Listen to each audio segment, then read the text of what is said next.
Listen to AM 560 The Answer online at 560theanswer.com, on the AM 560 mobile app, on your Alexa-powered smart speaker, and on TuneIn, iHeart, and on Odyssey. If you're looking for the latest news, insight into what it means, and the sharpest opinion, there's only one station in Chicago where you can turn, and it's this one. We're AM 560 The Answer.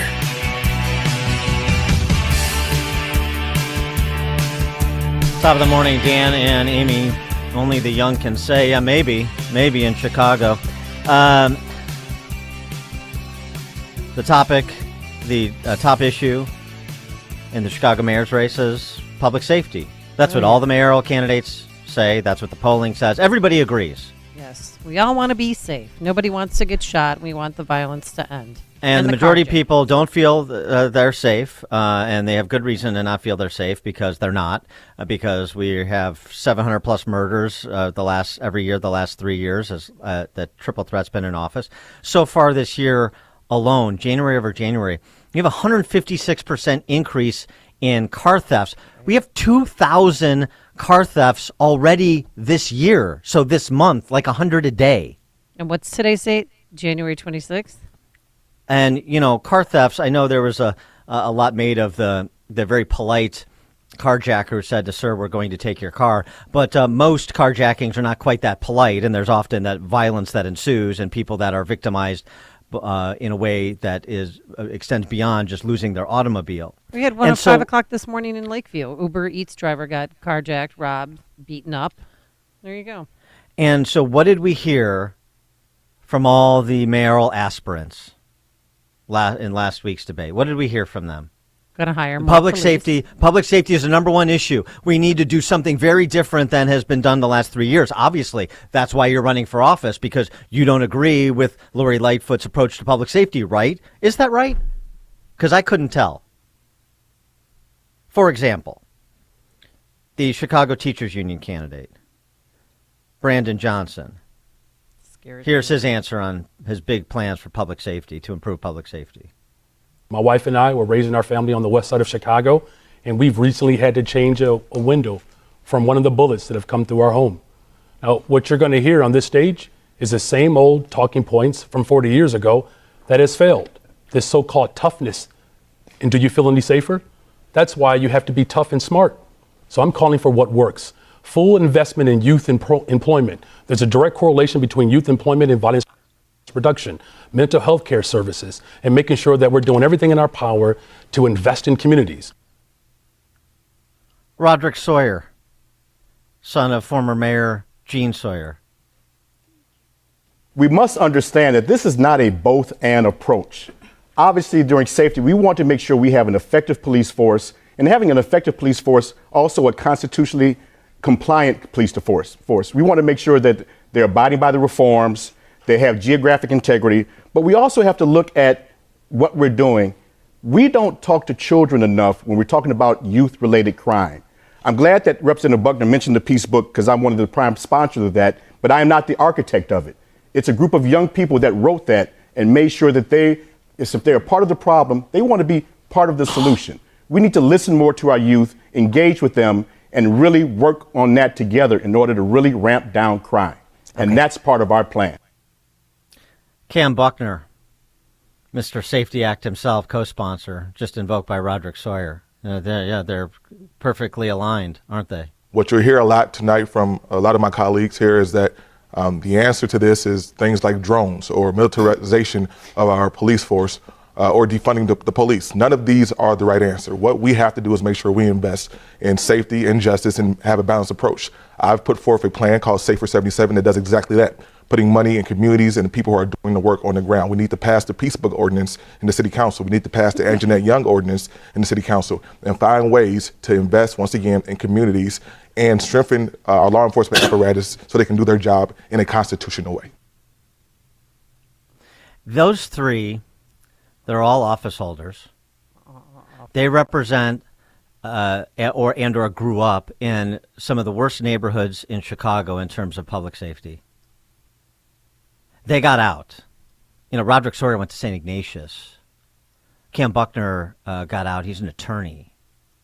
Brandon Johnson became a hack for the teachers union, and they installed him on the Cook County board.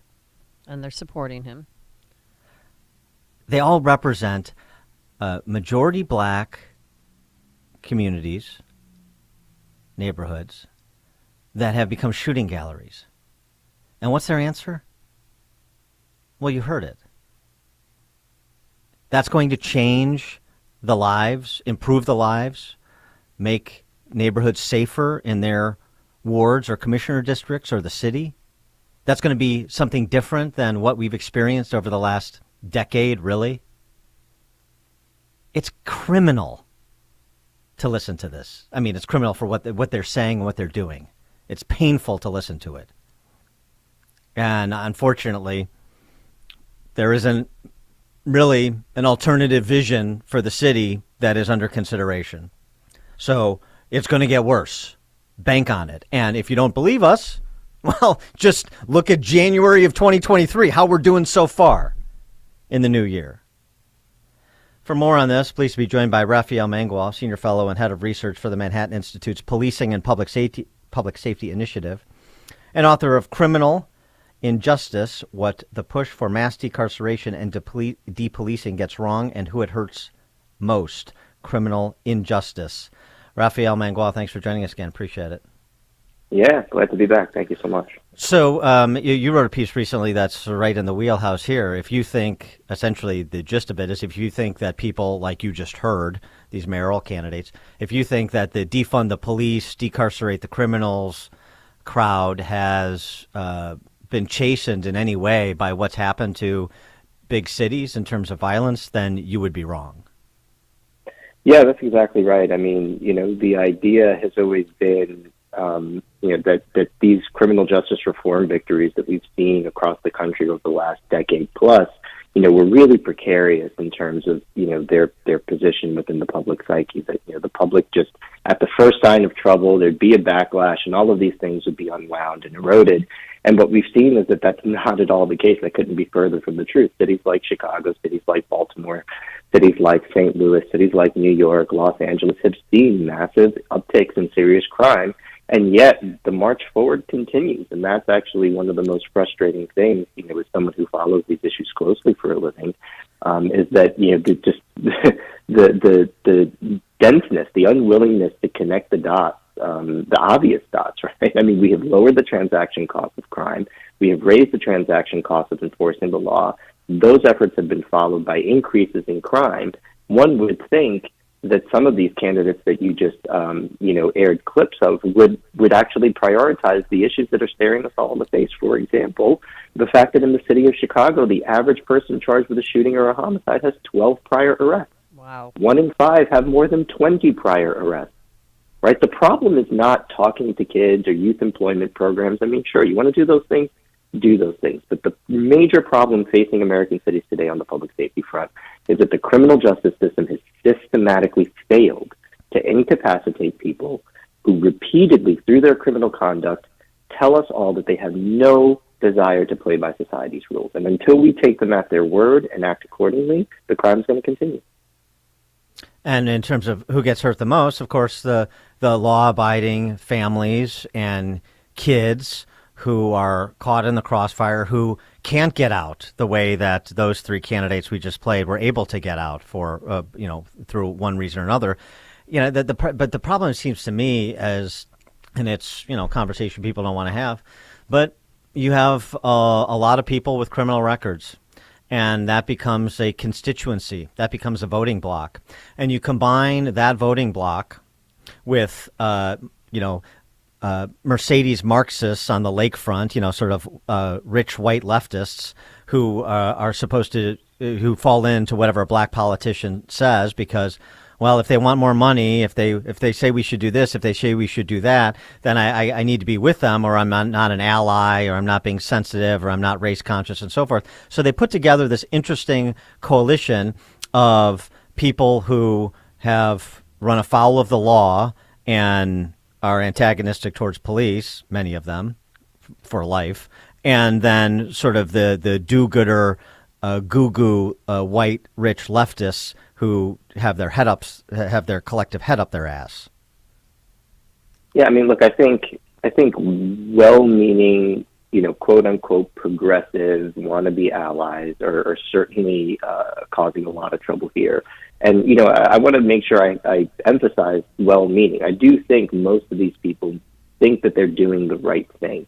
The problem is that they don't actually know what they're talking about on this topic. I mean, I can't tell you how many conversations I have with these people where they repeat these, inane talking points that have nothing to do with reality. This idea that we deny second chances systematically in this country, that, we have a mass over-incarceration problem, that police violence is a likely outcome of citizen interactions, and none of those things are true.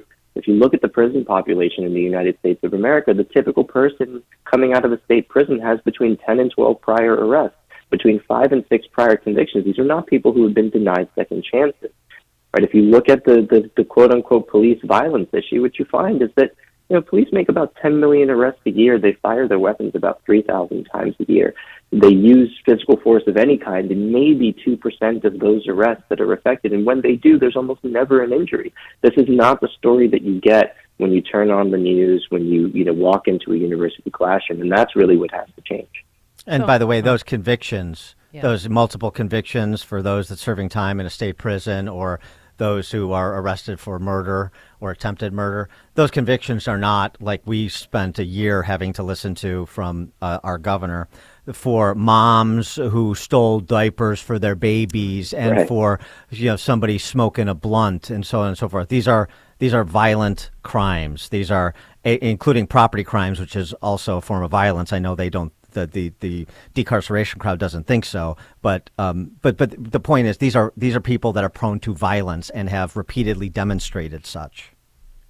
That's exactly right. I mean, in the reformers, in the reform advocates' mind, everybody's Jean Valjean, right? I mean, but that just couldn't be further from the truth, right?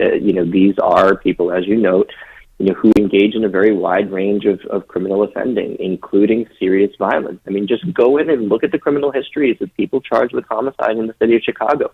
You will find lower-level property crimes. You will find drug arrests, but you will also find serious crimes like illegal gun possession, unlawful use of a weapon, etc. The system at some point has to draw a line with respect to repeated criminal conduct and say, beyond this point, no more. So how long do you think before things change? This declining quality of life that we have in American cities. It's a tricky question because I think it's going to depend on jurisdiction to jurisdiction. I mean, we saw a little bit of a backlash in San Francisco, but I think San Francisco was a unique case with respect to the ouster of Chesapeake Dean because in San Francisco, even the politically well-to-do had to share a significant amount of the costs associated with the terrible policies enacted in that city. I mean, you had people living in $6 million bungalows who'd look out their front window and watch somebody defecate on their lawn. So they were sharing in the cost in a way that's unique. Whereas in Chicago, the crime's still relatively concentrated on the south and west sides. Although we have seen really a lot of disturbing uptakes along the Mag Mile and in River North. So my sense is that things will have to get significantly worse until people wake up. I hate that that's the case because it's particularly it's really just a counter to what progressives say they're all about, right? I mean, they put themselves forward as racial justice advocates, and if you look at the city of Chicago and you look at the 10 most dangerous neighborhoods, well, they're 95.7% either Black or Latino. And their collective homicide rate in the city of Chicago, again, the 10 most dangerous neighborhoods, is 61.7 per 100,000 in 2019. If you take the 10 safest neighborhoods in the city of Chicago for that year, they're only 47.9% Black and Latino, and their collective homicide rate was 1.6 per 100,000. There's a massive disparity in public safety as a benefit, and you would think that this is something that progressives would care about, but they don't seem to. And Washington, D.C., the rewrite of their criminal code, we have to look at what other cities do because you have all these big city mayors that are sharing a brain and an approach to public safety. So rewriting their criminal code to drastically reduce the sentences for violent crimes. That's exactly right. Getting rid of mandatory minimums, reducing the top sentence for even violent crimes like carjacking, and also making every single misdemeanor case eligible for a jury trial without any new funding with which to carry out that mandate. I mean, and that's just one example. I mean, New York is proposing all sorts of new criminal justice reforms. There was just the other day there was a rally for a new set of reforms called Communities Not Cages, where, again, they want to essentially do the same thing that was done in D.C. by getting rid of mandatory minimums and, increasing the amount of earned time and allowing judges to take a quote-unquote second look at sentences that have already been handed down, including for people serving time for serious violent offenses. I mean, the idea that they are going to stop or reach a point at which they're satisfied is incredibly misguided. And so the longer the broader public, stays asleep at the wheel here, the further that the reformers are going to go and the more harm they're going to do. And here in Illinois, we wait with bated breath for our Supreme Court to rule on the constitutionality of the Safety Act. So we'll see what the trajectory of Illinois is going to, not just Chicago, but Illinois as a state is going to be when that decision is rendered. Rafael Mangual, Senior Fellow and Head of Research for the Manhattan Institute's Policing and Public Safety Initiative, the author of Criminal Injustice, What the Push for Mass Decarceration and Depolicing Gets Wrong and Who It Hurts Most. Rafael, thanks as always for joining us. Appreciate it. Thank you. Thank you. And he joined us on our turnkey.pro answer line. The more you listen, the more you'll know.